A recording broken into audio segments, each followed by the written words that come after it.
Amien Rais Geruduk UGM Pimpin demo pertanyakan keaslian ijazah Jokowi.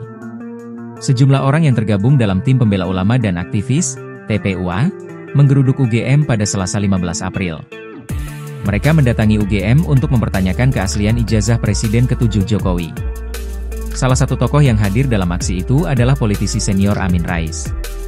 Ia memperingatkan agar UGM tidak menjadi keset politik Jokowi. Amin Rais menantang Jokowi untuk menunjukkan ijazah Fakultas Kehutanan UGM yang dia miliki. Hal itu karena dirinya meyakini ijazah milik Jokowi yang beredar di media sosial adalah palsu. Oleh karena itu dia menuntut kejujuran dari UGM terkait ijazah Jokowi. Amin Rais menekankan siapapun yang terbukti melanggar hukum harus mendapatkan sanksi yang setimpal. Ia mengusulkan agar Jokowi menunjukkan langsung ijazah miliknya untuk meredam isu.